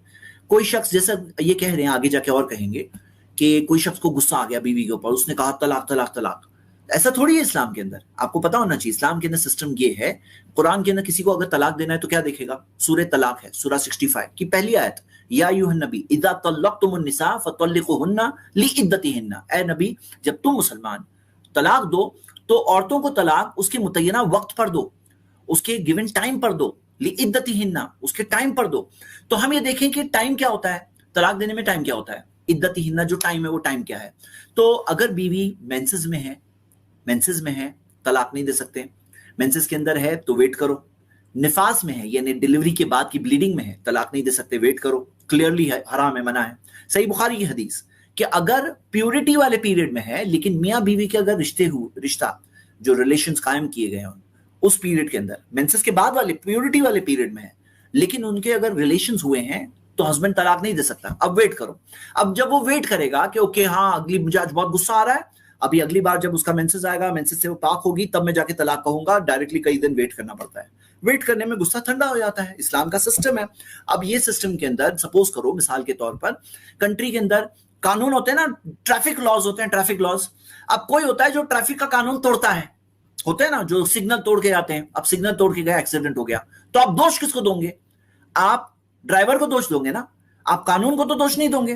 गाड़ी अच्छी है, ड्राइवर खराब है, ड्राइवर चलाने नहीं आया, उसने डैश कर दिया, तो आप ड्राइवर को दोष दोगे, आप गाड़ी को दोष तो नहीं दोगे। जब गाड़ी अगर अच्छी है तो यहां बात यह है कि इस्लाम का सिस्टम क्या है। जब आप इस्लाम की बात करो ना, तो इस्लाम से बात करो, कुरान से बात करो, हदीस से बात करो, ऑथेंटिक प्रूफ से बात करो। ऑथेंटिक प्रूफ से आप देखते हो तो आपको क्लियर दिखता है कि इस्लाम के अंदर तलाक का बहुत ब्यूटीफुल सिस्टम है, आसान नहीं है। और क्या है, मैक्सिमम लाइफ में वो औरत 3 बार ये वर्ड तलाक सुन सकती है, 3 बार से ज्यादा नहीं। अगर ज्यादा अलाउड होता तो कई सारे लोग रोज गुस्से में आ जाते, बीवी को तलाक बोलते, फिर रोज वापस ले लेते, क्योंकि इस्लाम के अंदर 1 बार तलाक किसी ने कह दिया, कब कहा? हैज में नहीं कहेगा, निफास में नहीं कहेगा, हैज यानी मेंसेस में नहीं कहेगा, पोस्ट डिलीवरी की ब्लीडिंग में नहीं कहेगा, प्यूरिटी के पीरियड में अगर रिलेशंस हुए तो वहां नहीं कहेगा, वेट करेगा, सही वक्त पे कहेगा, ली इद्दतीन। उसने कहा, उसके बाद वो 3 महीने तक बीवी उसके साथ में रहेगी और बन ठन के भी रह सकती है, कहीं उसके अंदर कोई पाबंदी नहीं है। 3 महीने में माइंड चेंज कर दिया, क्योंकि अल्लाह ने कहा कि उन्हें अपने घरों से मत निकालना। 3 महीने में माइंड चेंज हो गया उसका, तो वापस ले लेगा वो बीवी को, नहीं लिया तो फिर जाके तलाक कंप्लीट होगा, 3 महीने बाद कंप्लीट होगा प्रोसीजर। ये है सिस्टम, आपको सिस्टम पता होना चाहिए। जो आप जो चीज को गलत है, जो सिग्नल तोड़ने वाले लोग हैं, आप उनको दलील बना करके गवर्नमेंट के लॉस को गलत नहीं बोल सकते हैं। जो ड्राइविंग जिनको अच्छी नहीं आती है उनको प्रूफ बना करके आप ये कार की कंपनी को जो अच्छी कार बना रही है उसको गलत नहीं बोल सकते। तो इंसाफ की बात यह है कि आप इस्लाम का सिस्टम जान करके उस मुताबिक बताओ, हाँ इस्लाम का क्या सिस्टम है।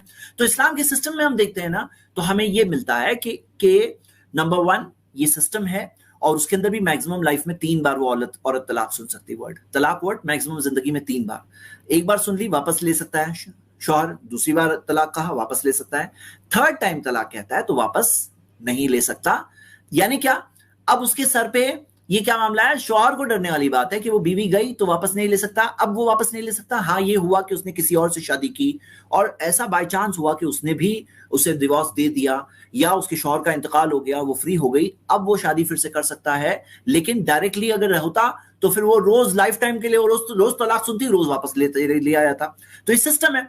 तो यहां पे ये सिस्टम के अंदर एक लिमिट से फायदा होता है। और हाँ, जो हलाला जो लोग बोलते हैं वो इस्लाम में अलाउड ही नहीं है। मोहम्मद सल्लल्लाहु अलैहि वसल्लम ने लानत की। कोई शादी के अंदर फिक्स टाइम लिमिट हो ही नहीं सकती, शादी के अंदर टाइम लिमिट नहीं हो सकती। मोहम्मद सल्लल्लाहु अलैहि वसल्लम ने हलाला करने वाले और जिसके लिए हलाला किया जाए दोनों पर लानत की। हाँ, तो ये बात हम दिख रहे हैं। चलिए आगे सुनते हैं क्या कह रहे हैं। इस्लाम में नियम है कि अगर दादा जिंदा है, दादाजी जिंदा है और किसी का बाप मर गया, ठीक है, तो उसका बाप मर गया लेकिन दादाजी जिंदा है, अब वो उसकी जो संपत्ति होगी इसमें छोटका का अधिकार नहीं है। अब ये दादा की मेहरबानी पे है, उस छोटका को देंगे कि नहीं देंगे इस्लाम के कानून के हिसाब से, ठीक है। जबकि हिंदू धर्म के कानून के हिसाब से अगर कोई महिला, अगर कोई बच्चा पैदा भी नहीं हुआ, अपनी माँ के पेट में है, उसके पिता का मान लीजिए एक्सीडेंट से मृत्यु हो गई और उसके बाद ये जन्म लेता है, तो भी इसका अधिकार है। ये भी अच्छा है। देखिए, सबसे पहले हिंदू सिस्टम और मुस्लिम सिस्टम का कंपैरिजन क्यों नहीं है? इसलिए कंपैरिजन नहीं है क्योंकि जो हिंदू अनडिवाइडेड फैमिली होती है ना, उसके अंदर जो हेड ऑफ द फैमिली है उसी के नाम में पूरी प्रॉपर्टी होती है। अब अगर बेटे का इंतकाल हो गया, और बेटे का इंतकाल हो गया यानी कि उसके नाम में तो कुछ था भी नहीं, हेड के नाम में था। अब वो हेड के नाम में होने की वजह से, जिसे वो दादा कह रहे हैं, दादा के नाम में होने की वजह से वो बेटे के बेटे को अगर कुछ नहीं मिलेगा तो नाइंसाफी हो जाएगी। लेकिन इस्लाम ने क्या कहा, बच्चा भी होता है ना तो बच्चे का फाइनेंशियल स्टेटस अलग है। एक आदमी है ना, बिजनेस में काम कर रहा है तो ऐसा नहीं सब कुछ अब्बा के नाम पे, सब कुछ तुम्हारे हेड के नाम में, ये ऐसा सिस्टम इस्लाम में नहीं है। सबको अपनी अपनी ज़कात देनी होती है, सबके ऊपर फाइनेंशियल जिम्मेदारी अपनी है। जिसके पास पैसे जमा होंगे उसके लिए हज फर्ज हो जाएगा। तो इन्हें सबका फाइनेंशियल स्टेटस अलग है, सबको ज़कात अलग अलग अपनी अपनी अदा करनी है। सबकी ज़कात का अलग उसके अंदर वो स्लैब्स होते हैं। तो यहां पे हम ये देखते हैं कि इस्लामिक सिस्टम के अंदर ये कॉन्सेंट्रेटेड, ये फिक्स सिस्टम नहीं है कि एक ही हेड के नाम में है। पहली बात तो ये फर्क समझना जरूरी है, क्योंकि अगर आप फर्क नहीं समझोगे तो कंपैरिजन नहीं कर सकते। दूसरी चीज, अगर मान लो कि बेटा ऊपर कोई नहीं है, जैसे मिसाल करो, आपको पता है इस्लामिक शरीयत में 5 लोग होते हैं, उनको हमेशा विरासत में शेयर मिलता है। माँ बाप, हस्बैंड वाइफ और सन डॉटर, यानी कि हस्बैंड वाइफ में भी जो भी एक बाकी रहे। अब मान लो कि अगर बेटा भी अभी इंतकाल हो गया तो बेटे की जगह पे ग्रैंडसन को मिलेगा। ये क्या बोल रहे हैं कि ग्रैंडसन को कुछ नहीं मिलेगा, दादा की मेहरबानी पर है? ऐसा नहीं है, ऐसा नहीं है। ग्रैंडसन को 100% बेटे को जितना मिलेगा उतना ग्रैंडसन को मिलेगा, अगर उसके ऊपर चाचा वगैरह नहीं है तो। उसके अंदर भी विजडम है, मैं आपको विजडम बताऊंगा थोड़ी देर में। और जैसे मान लो कि अगर बेटी हो तो बेटी, यानी अगर मान लो एक बेटी है तो ग्रैंड डॉटर को भी मिलेगा, ये भी एक बात है। हाँ, ग्रैंड डॉटर को अपना शेयर मिलेगा। अगर एक एक है तो ये केस को आप अंडरस्टैंड कर सकते हैं। और आपको पता है जो ये कह रहे हैं ना दादा की मेहरबानी पर है, ये किस चीज का इशारा कर रहे हैं? इनको जवाब मालूम है। एक्चुअली जो वो कह रहे हैं वो इशारा क्या कर रहे हैं, वो वसीयत की तरफ इशारा कर रहे हैं। वसीयत यानी विल। मोहम्मद सल्लल्लाहु अलैहि वसल्लम ने 1/3 1/3 तक विल के जरिए देना इजाजत दी कि वसीयत की प्रॉपर्टी आपकी कितनी है उसमें से 1/3 आप वसीयत के जरिए दे सकते हो। लेकिन इसके अंदर फला वसीयता लिवारिसिन, जो लास्ट लाइन पढ़ी है कि वसीयत वारिस के लिए कोई वसीयत नहीं है। यानी क्या, वो जो वसीयत है ना नॉन वारिस के लिए है। अब पता चला पोता अगर नॉन वारिस है तो फिर दादा को क्या करना है, वसीयत करना है। वसीयत के अंदर वो बेटे से ज्यादा भी दे सकता है। और आपको पता है कि कई स्कॉलर्स ने फतवा दिया है कि अगर बेटे का इंतकाल हो गया, मान लो 2 बेटे हैं, एक बेटे का इंतकाल हो गया, अब वो बेटे के बेटे को डायरेक्ट शेयर नहीं मिलने वाला है क्योंकि उसके बाप के भाई है, एक या ज्यादा भाई मौजूद है, तो फिर उसको डायरेक्ट शेयर नहीं मिलने वाला है। और दादा को पता है तो शेख इब्न उसैमीन रहिमहुल्लाह ने फतवा दिया ऐसे सिचुएशन में कंपलसरी हो जाता है ऐसे दादा के लिए कि वो वसीयत बनाए और वसीयत बना करके ऐसे पोते को दे। ये बात भी क्यों नहीं बता रहे हैं? जब वो बात है, उनको पता है वसीयत का सिस्टम मेहरबानी नहीं है। यहां पे लाजिम हो जाता है जब उसके फादर का इंतकाल हो गया है और दादा को पता है कि उनको नहीं मिले, और ऐसे वसीयत के जरिए तो उल्टा ज्यादा भी दे सकते हैं। एक और चीज क्या है कि अगर मान लो दादा ने नहीं किया तो जो वारिस होते हैं उनको क्या कहा गया? कुरान की आयत है पूरी खास इस बारे में, सूरह निसा सूरह 4 आयत नंबर 8, वो इज़ा हज़र अल क़िस्मता, डिस्ट्रीब्यूशन के टाइम पर अगर हाजिर हो, उलुल कुर्बा करीबी रिश्तेदार, वल यतामा यतीम हो, यतीम फादर का इंतकाल हुआ, यतीम, वल मसाकीन गरीब, फर्जुकुहुम मिनहु, तो उसमें से कुछ उनको भी दो, वक़ूलु लहुम क़ौलन मारूफा, उनसे अच्छी बात कहो। कुरान की आयत है सूरह निसा सूरह 4 आयत नंबर 8, यानी उनको कुछ दो, अल्लाह ताला ने कहा। तो ये चीज किसको उभारा गया? यानी वारिसों को भी उभारा गया है कि तुम लोग इस बारे में सोचो। अगर ऊपर वाले ने कभी नहीं सोचा, लाजिम था उसके लिए सोचे, नहीं सोचा वो दादा ने, तो तुम लोग सोचो। और इसके अंदर एक और बात है कि आप ये बात सोचिए कि इस्लाम के अंदर सबसे पहले वो जो उसके अब्बा का इंतकाल हुआ, तो अब्बा की जो प्रॉपर्टी होगी उसको विरासत तो मिली ना। इस्लाम में ऐसा नहीं कि दादा के नाम में सब प्रॉपर्टी होगी, बाप के नाम में कुछ प्रॉपर्टी नहीं होगी। यानी हर किसी की अपनी अपनी प्रॉपर्टी होती है। वो जो काम धंधा बिजनेस सर्विस जॉब वगैरह करेंगे, उनको जो मिलेगा बचपन से लेकर बड़े होने तक जो मिलेगा वो उनकी पैसे है। वो पैसे में से उनको विरासत में शेयर मिलेगा, बेटे को, उनके बेटे को मिलेगा। जब फादर का इंतकाल हुआ, जब वो यतीम हुआ, उस वक्त मिलेगा। और एक चीज है किफालत, कि मतलब क्या, वो बच्चे की खर्चे की जिम्मेदारी किस पे गई? उसके अब्बा का इंतकाल हो गया है, तो अगर मान लो इंतकाल हो गया है तो दादा पर जाती है जिम्मेदारी। दादा का इंतकाल हो गया, चाचाओं पे जिम्मेदारी जाती है, यानी कि उसकी जिम्मेदारी हमेशा किसी किसी पर रहेगी। यानी ऐसा ही वो लावारिस नहीं होगा, यानी उसका कोई ख्याल रखने वाला नहीं, ऐसा नहीं होने वाला है। ये बात भी समझ लेना चाहिए। और एक बात समझ लेना चाहिए कि आपको पता है जिम्मेदारी किसको बोलते हैं? कि वो दादा जिसका इंतकाल हुआ तो उसके जो बेटे थे वो जिम्मेदार थे, वो दादा पर वो जिम्मेदार थे। तो वो जब जिम्मेदार थे दादा की, यानी कि मान लो दादा कभी माइनस में हो सकते हैं, तो उनको पैसों की जरूरत हो, मेंटेनेंस की जरूरत हो, कौन देगा? उनके बेटे देंगे। और अगर बेटा कोई है नहीं तो पोते पे जिम्मेदारी आएगी। तो जब पोते पे जिम्मेदारी आएगी, उसको विरासत में भी शेयर मिल रहा है, उसके ऊपर के जनरेशन में कोई नहीं है। लेकिन ऊपर के जनरेशन में जब है तो उन पे जिम्मेदारी भी है, उनको विरासत में भी हिस्सा मिलता है। ये सब विजडम्स हम देख सकते हैं, जो हम लोग समझ सकते हैं। लेकिन ये जो कंपैरिजन कर रहे हैं ये रॉन्ग और नाइंसाफी वाली बात है। ये जो कंपैरिजन था ये गलत कंपैरिजन था। आइए हम वीडियो पे वापस जाते हैं।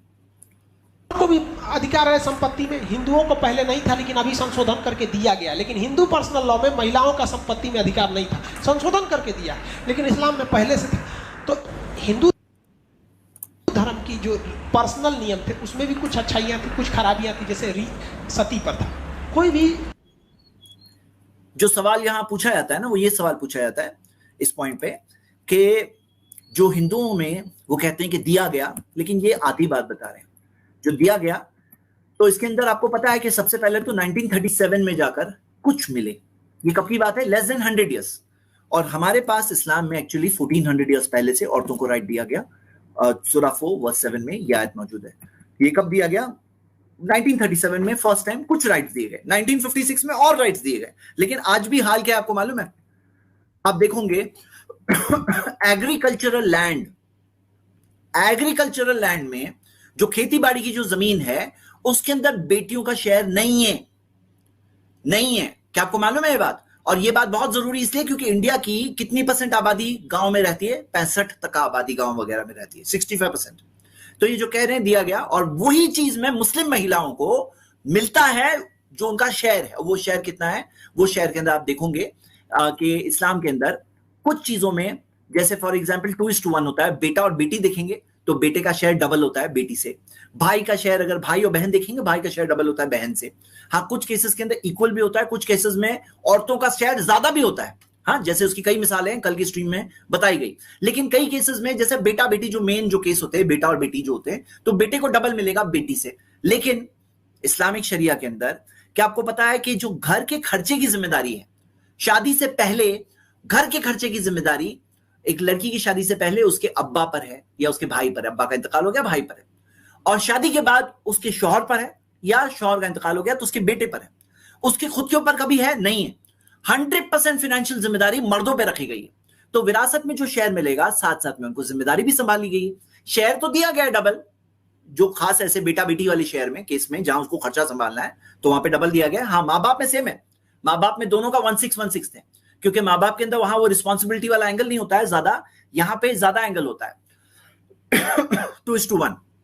लेकिन सवाल क्या है कि साथ में जहां पे ये लोगों ने औरतों को बराबर विरासत में हिस्सा दिया, औरतों को विरासत में जब बराबर हिस्सा दिया, मर्दों और औरतों का बराबर होगा, बेटा बेटी का बराबर होगा, साथ में एक और चीज गिफ्ट में मिली है। क्या चीज मिली है मालूम है? ये देखिए कि जो स्पाउसेस होते हैं ना, हस्बैंड वाइफ, दोनों पर फाइनेंशियल जिम्मेदारी इक्वल। इस्लाम के अंदर फाइनेंशियल जिम्मेदारी किस पर है? शौहर पर है। कितनी? 100%। अल्लाह के रसूल मोहम्मद सल्लल्लाहु अलैहि वसल्लम ने कहा, जो तुम खुद खाते हो वो खिलाओ, जो खुद पहनते हो वैसा पहनाओ। सुनन अबू दाऊद में सही हदीस है। मतलब रिस्पॉन्सिबिलिटी किस पे है? सूरह निसा सूरह 4:34, अर्रिजालु कव्वामूना अलन्निसा, मर्द औरतों पर जिम्मेदार है, मतलब पूरी जिम्मेदारी उन पर है 100%। यानी कोई औरत अगर करोड़पति भी हो तो भी उसे खर्चा नहीं करना है, जिम्मेदारी उस पर नहीं है। और अगर उसके पास बिजनेस हो, जॉब हो, सर्विस हो वगैरह, हलाल जायज दायरे में अगर उसके पास हो तो भी उस पर घर की जिम्मेदारी नहीं आएगी। घर की जिम्मेदारी टोटल हस्बैंड पर ही है। हाँ, विरासत में उसको शेयर मिलेगा, साथ में रिस्पॉन्सिबिलिटी मिलेगी। लेकिन औरतों को जब उन्होंने शेयर दिया तो साथ में घर की रिस्पॉन्सिबिलिटी भी दी। अब उसका रिजल्ट क्या है? उसका रिजल्ट ये आया है कि आप देख सकते हो कि सर्वे में आता है, ये देखिए 81% औरतें कहती है कि उनको जॉब में, जब वो बाहर जॉब करती है ना, तो कोई ना कोई टाइप का सेक्सुअल हैरेसमेंट मिला है, कोई ना कोई टाइप का। 81%। सवाल ये उठता है कि वो 81% सेक्सुअल हैरेसमेंट के बावजूद जॉब क्यों करती हैं? वो इसलिए करती हैं क्योंकि घर की जिम्मेदारी है ना उन पर। महीने के आखिर में खर्चे का हिस्सा उनको भी देना है, रिस्पॉन्सिबिलिटी दोनों स्पाउसेस पर है। इस्लाम ने सिस्टम क्या कहा? नहीं, 100% मर्द पर है, औरतों पर जरा भी नहीं। और वो आदमी कोई चैरिटी नहीं कर रहा है, हाँ, वो आदमी कोई एहसान नहीं कर रहा, बल्कि उसको सवाब मिल रहा है, सवाब मिल रहा है, अल्लाह ताला उसको सवाब देगा उसका। लेकिन ये कोई एहसान नहीं कर रहा है, ये उसकी ड्यूटी है जो अल्लाह ताला ने दिया है। तो आगे ये देखिए कि ये चीज के अंदर क्या रिजल्ट पैदा हुआ है। आइए हम आगे देखते हैं। बताइए तो ये गलत था कि नहीं था? बाल विवाह 12 साल की उम्र पे शादी कर देते थे। 12 साल पे शादी करो तो लड़कों तो 12-13 साल का करो ना, तो ससुरा लड़कवा रहता था 30 साल का, लड़कियां रहती थी 12 साल का, ये ना गलत हो जाता था। तो हिंदू धर्म में कुरीतियाँ थी, लेकिन हिंदू धर्म ने शिक्षा को अपनाया। उसने लगा कि नहीं, ये ज़रूरी है हमारे समाज के लिए, इसलिए हिंदू धर्म आगे निकल गया वहाँ पे समाज के लिए। लेकिन ये अभी भी लोग कट्टरता पुराने वाला हम फॉलो करेंगे, अपडेट लाएंगे नहीं यहाँ पर। तो सरकार, ये जो अपडेट लाने वाली बातें मैं आपको बता दूं कि देखिए, अपडेट किस चीज को करना पड़ता है? जो इंसान की कोशिश होती है उसको अपडेट करते रहना पड़ता है। मिस्टेक्स होती है। मोबाइल है, आगे का मोबाइल इससे बेटर आएगा, इससे अच्छा हायर वर्जन पैदा होगा, हायर वर्जन में लोग शिफ्ट होंगे, अपडेट होता रहेगा। क्यों अपडेट होगा? क्योंकि इंसान की कोशिश है। लेकिन हम सबको समझना चाहिए कि भाई, आसमान और जमीन का जो बनाने वाला मालिक है, जिसने इतने अपडेटेड सिस्टम से यूनिवर्स को बनाया, आप देखो ना, उसकी कायनात को देखो, कितना अपडेटेड, परफेक्ट है, कोई मिस्टेक नहीं निकाल सकते आप। तो वही मालिक जिसने हमें बनाया, हमारी बॉडीज को बनाया, सेल है, सेल के अंदर डीएनए है, डीएनए के अंदर मिलियंस ऑफ कैरेक्टर की इंफॉर्मेशन है, वो मालिक है। उसको हम लोग मानते हैं कि वो अल अलीम है, सब कुछ जानने वाला है, पहले से अपडेटेड है। अल खबीर, अल खबीर, हर चीज की खबर है उसके पास, पहले से है, अपडेटेड है, वो पहले से अपडेटेड है।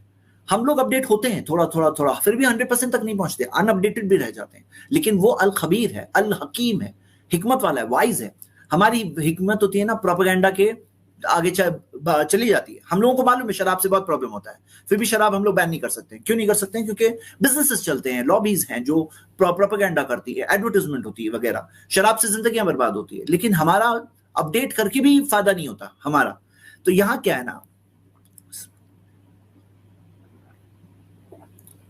इस्लाम ने जो चीज दिया है वो मालिक की तरफ से। आप देखो ना, कुरान अल्लाह की किताब है, बहुत सारे प्रूफ्स हैं, जो उसके अंदर जो मैसेज है, प्योर मैसेज, जो उसके अंदर साइंटिफिक मिरेकल्स है, जो उसमें पेशेंट गोइयां हैं, जो प्रूव हो चुकी है। कल हमारी स्ट्रीम होती है संडे को, वाई इस्लाम 100 रीजंस, कई हफ्ते से हम लोग कर रहे हैं। हम 100 टाइप के रीजंस देख रहे हैं, 100 रीजंस नहीं, उसके अंदर 100 टाइप के रीजंस।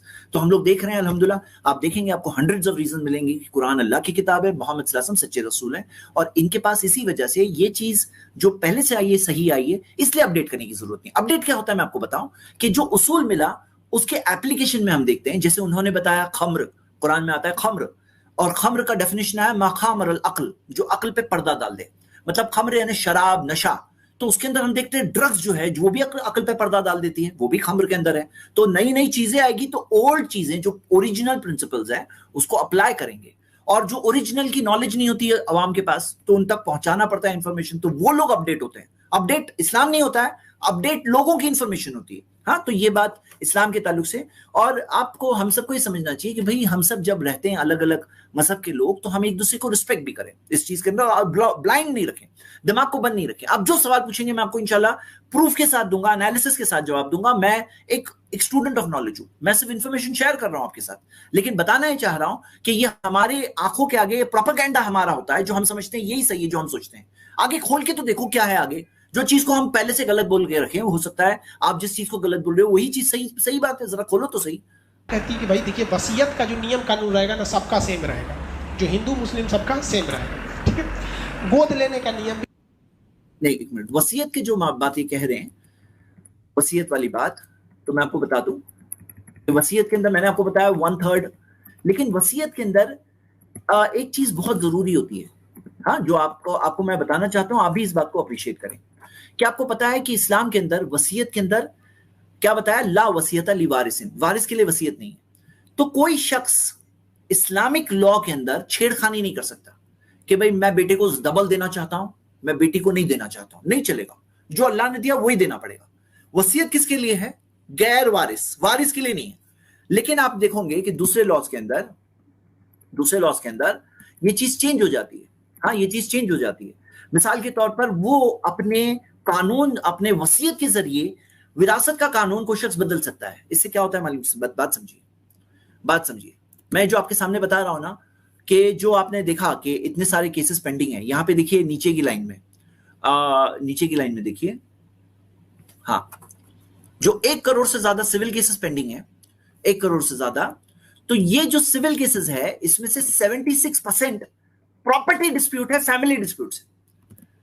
तो इस्लाम ने क्या कहा कि नहीं, तुम्हारा जो शेयर है वही मिलेगा, बस जो तुम्हारा शेयर है वही मिलेगा। इसके अंदर कोई छेड़खानी नहीं कर सकता है। फिक्स शेयर है। फिक्स शेयर से क्या होता है? डिस्प्यूट के चांसेस कम होते हैं, क्योंकि आपको जो दिया गया अल्लाह ने दिया है, वो कोई आपके अब्बा ने नहीं दिया, तुम्हारी अम्मी ने नहीं दिया, वो फिक्स अल्लाह का दिया हुआ शेयर है, बस वही रहेगा। वसीयत के जरिए चेंज नहीं हो सकता, जो ये बोल रहे हैं ना वसीयत का सिस्टम। तो अब देखिए यहां पे ये डाइवर्सिटी होती है, इसको भी अंडरस्टैंड करना चाहिए। यहां क्या लोग समझते हैं ना कि जैसे ये सब चीज बैकवर्ड जो बोल देते हैं, इस्लाम की चीज बैकवर्ड है, इसलिए अपडेट करने की जरूरत है। ये बात रॉन्ग है, ये सोच ही रॉन्ग है। एक तरह से जरूरी भी है। सुप्रीम कोर्ट ने अपने डिसीजन में स्पष्ट बोला है कि यूनिफॉर्म सिविल कोड किसी भी धर्म के रीति में छेड़छाड़ नहीं करेगा, केवल ये नियम बना देगा कि भाई मैरिज का मकाम किसने दिया? रिलीजन ने दिया। शादी को शादी क्यों समझते हैं हम उसको रिलीजन की वजह से समझते हैं।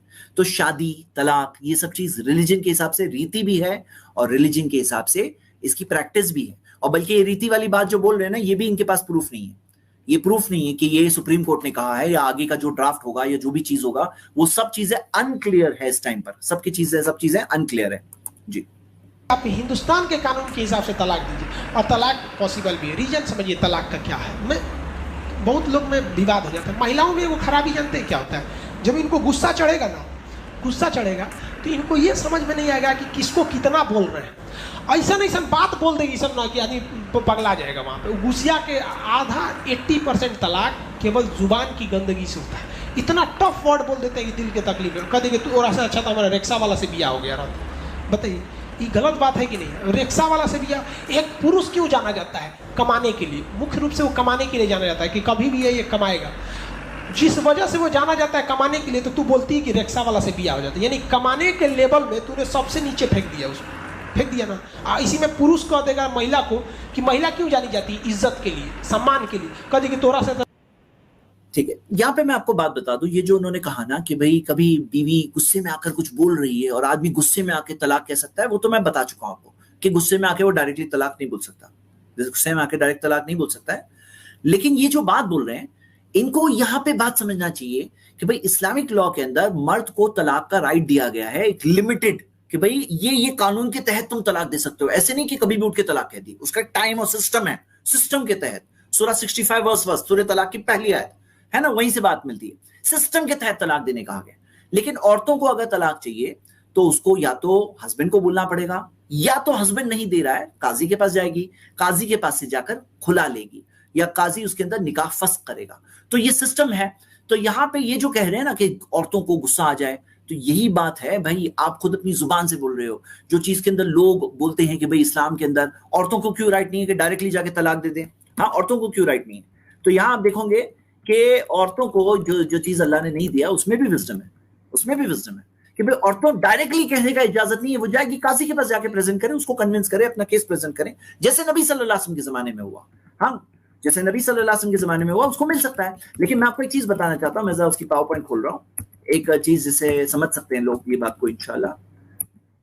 हाँ बहुत फनी बात है, जो लोग बोलते हैं उनको काश ये बात पता होती। इन्होंने बात कही, मोर डिवोर्स इनिशिएटेड बाय विमेन, ऊपर स्पेलिंग में मिस्टेक है, इनिशिएटेड बाय विमेन। क्या है, बीबीसी की रिपोर्ट है, ये यूएसए की खास है, कि इसके अंदर रिपोर्ट में क्या आया, क्योंकि ऐसी रिपोर्ट मुझे इंडिया की नहीं मिल पाई, मैं सर्च किया, अगर मिल जाए किसी को तो जरूर मुझे भेजिए। ये यूएसए की और यूके की रिपोर्ट्स मिल रही है। तो यूएसए के अंदर ये है मामला कि जो डिवोर्सेस जो इनिशिएट होते हैं, जो शुरुआत की जाती है कि भाई मुझे तलाक चाहिए, तो कौन डिवोर्स इनिशिएट करता है, तो आता है फिगर है 70%, और अगर औरतें एजुकेटेड हो, कॉलेज एजुकेटेड हो, तो 90% जो इनिशिएट किया जाता है, औरतें कहती है कि हमें अलग होना है, औरतों की तरफ से सेपरेशन की वो आती है 90% केसेस में। मैं नहीं कह रहा हूं सबके सब गलत है, मैं नहीं कह रहा हूं सबके सब गुस्से में बोल रही हैं, मैं नहीं कह रहा हूं, लेकिन मैं बता रहा हूं कि इसके अंदर वो लोग भी तो डायरेक्ट नहीं दे सकते ना, वो सिस्टम के अंदर भी डायरेक्ट दे सकते हैं क्या?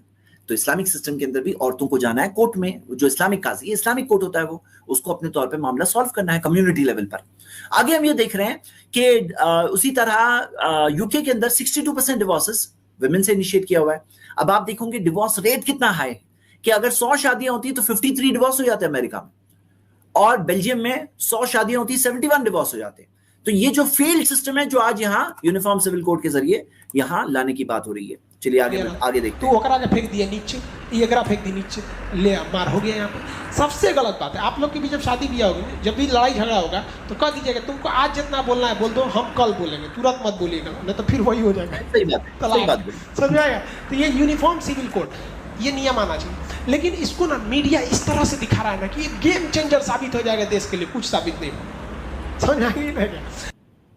सही बात है, ये कोई गेम चेंजर ऐसे भी नहीं है, ये यहाँ पे सिर्फ एक डिवीजन हो जाता है, लोग आपस में डिवाइड हो जाते हैं। अगर लोग समझदारी से बात करें, यहाँ से मुस्लिम्स की बात नहीं हो रही है, यहाँ सब धर्मों वालों की बात हो रही है। और मैंने अपनी जो प्रेजेंटेशन है, जो आज अपलोड हुआ है प्लस टीवी पे और जेड पटेल चैनल पे भी, आप लोग वो देख सकते हैं, उसके अंदर मैंने 10 प्रूफ दिए कि सिर्फ मुस्लिम्स का टॉपिक है ही नहीं, ये सबके लिए है और सबके जरिए है, हम सबके लिए इंपॉर्टेंट है कि हम सब अपनी आजादी को प्रोटेक्ट करने के लिए हम बात करें, और समझदारी, better sense I hope will prevail इंशाल्लाह, कि लोग समझेंगे और बेटर सेंसेस में प्रिवेल होगा। क्योंकि यहाँ पे क्या है, जैसे अगर कॉन्स्टिट्यूशन में कहीं कुछ प्रॉब्लम है तो हम देखते हैं अमेंडमेंट्स जो आते हैं लोगों में, तो उसी तरह अगर मान लो कि कहीं कोई लॉ है और उसके अंदर लोगों में जो अप्लाई किया गया है उसके अंदर कहीं मिस्टेक है, तो वो लॉ को इम्प्रूव कर सकते हैं कहीं कि भाई ये एप्लीकेशन में यहाँ इम्प्रूव करना है, या ये चीज के अंदर ये चीज है, बस कॉन्स्टिट्यूशन को हटा दो ये नहीं सही है, सही बात है, और पर्सनल लॉस को ही हटा दो ये सही बात नहीं है। हाँ जी, तलाक वैसे भी धीरे धीरे बहु विवाह, पॉलीगेमी अब धीरे धीरे अपने पतन के कगार पर। अब बहुत कम ही ऐसे लोग हैं जो दो को शादी कर रहे हैं, क्योंकि हाँ कम हो रहा है, लेकिन क्या बढ़ रहा है, बेहयाई बढ़ रही है, विदाउट मैरिज रिलेशनशिप्स बढ़ रहे हैं, वो चीज बढ़ रही है, और उसकी वजह से हमारा फ्यूचर खराब हो रहा है कंट्री का, हमारे लोग, हमारी आगे की जनरेशन खराब हो रही है। समझना चाहिए ना मेरी बात को जी। समाज थूक मारता, समाज छोड़ो ना, थूको ना, उहे दुगो इतना ना दिमाग। समाज किस चीज पे थूकती है? शादी करके कोई इंसान ऑनरेबल तौर पे जिम्मेदारी लेने तैयार उस पे थूकती है, लेकिन जो गलत कर रहा है उस पे नहीं थूक रही है। जो गलत कर रहे हैं वो लोगों पे थूकना चाहिए, और सही बात है कि हमारे फ्यूचर को खराब कर रहे हैं, माशरे को, सोसाइटी को खराब कर रहे हैं। बेचारा सुसाइड कर लेगा वहां पे। तलाक वगैरह ये तो अब खत्म ही हो गया, तलाक। अरे भाई सुसाइड करना, यहाँ पे बात क्या है ना, वला यखाफूना लौमता लाइम, अल्लाह ने अपने बंदों के बारे में कहा कि वो मलामत करने वालों की मलामत से नहीं डरते। मतलब कोई कुछ कहेंगे, भाई तुम सही कर रहे हो ना, तो तुम सही करो, तुम लोगों के कहने पे जियोगे मरोगे, तो तुम्हारा मालिक कौन हुआ? तुम्हारे लोग हुए, तुम्हारा बनाने वाला कौन है? किसकी इबादत करते हो? पब्लिक की इबादत करते हो? नहीं, तुम्हारा मालिक खुश है, वो असल बात है, वो बात है। लोगों के थूकने से हम कुछ डिसाइड कर लेंगे, पढ़ा चुके हैं ये अलग से चैप्टर में। तो ये आपको कौन सा समझ में आ गया? आर्टिकल 44 समान सिविल संहिता गोवा ने तो लागू कर दिया। समान सिविल संहिता को किस राज्य ने लागू कर दिया? गोवा ने। इसे कंपलसरी लागू क्यों नहीं किया जा सका? जब देश आजाद हुआ था तो हिंदू मुस्लिम के दंगे बहुत भयानक हुए थे, उसी समय लागू कर देता तो ज्यादा विवाद हो जाता। इसलिए इसको छोड़ दिया राज्य की सामर्थ्य। ये गोवा के अंदर ये कह रहे हैं ना कि लागू हो गया, भाई गोवा के लॉ के अंदर पॉलीगमी अलाउड है, जो टॉपिक के खिलाफ ये इतना बोल रहे थे। गोवा के अंदर जो लॉ है उसके अंदर हिंदूज को बाइगमी अलाउड है। तो ये क्या बात कर रहे हैं? हाँ, तो ये टॉपिक पर मैंने आप सबके सामने बातें रखी। और सही बात तो ये है मेरे ब्रदर्स एंड सिस्टर्स, ये हमारी कंट्री के लिए एक टर्निंग पॉइंट पे हम है। अगर ये टर्निंग पॉइंट पर हम ये चीज यूनिफॉर्म सिविल कोड आता है तो ये पूरी कंट्री के लिए खराब है, हमारे कंट्री के फ्यूचर के लिए खराब है। ये वेस्टर्न कंट्रीज का फेल्ड सिस्टम है, उसे इंडिया में लाने वाली बात हो रही है। इस चीज से हम सब के लिए, हमारे फ्यूचर के लिए, हमारे आगे की जनरेशंस के लिए प्रॉब्लम है। और हमें समझना चाहिए कि आज के जमाने में हमें बेटर सेंस प्रिवेल करके जो ये रिलीजन को दूर किया जा रहा है, रिलीजन और रिलीजियस प्लेसेस के कोई मकाम नहीं। फिर कोई रिलीजियस प्लेसेस के अंदर जो शादियां होती है, लोग कनेक्टेड होते हैं, हाँ शादियां होती हैं और अपने फैमिली प्रॉब्लम्स होते हैं, वहां जाके सॉल्व करते हैं। बहुत सारे ये सब लोड जाएगा कोर्ट के ऊपर, सब चीज कोर्ट के ऊपर जाए, शादी कोर्ट के ऊपर, डिवोर्स कोर्ट के ऊपर।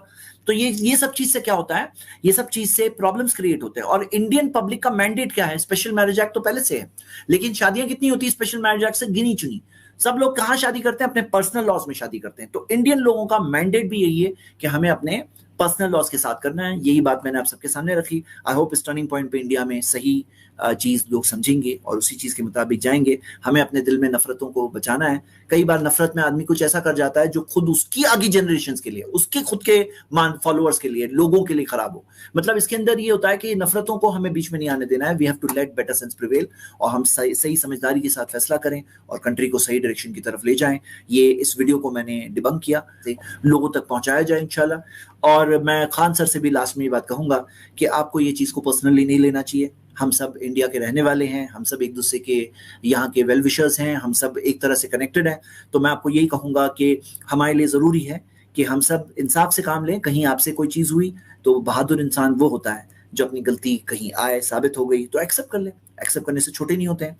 छोटा बड़ा इंसान तब होता है जब वो कोई गलत चीज पे चले और जानने के बाद चले, तब वो क्या क्या करेगा। सही बात तो ये कि कोई चीज आ गई, मैंने एज अ ब्रदर आपके सामने बातें रखी, इंसानी भाई हो आप मेरे, और आपको मैं इनवाइट करता हूं कि आप ऑथेंटिक सोर्सेस से इस्लाम के बारे में भी इंफॉर्मेशन हासिल करिए।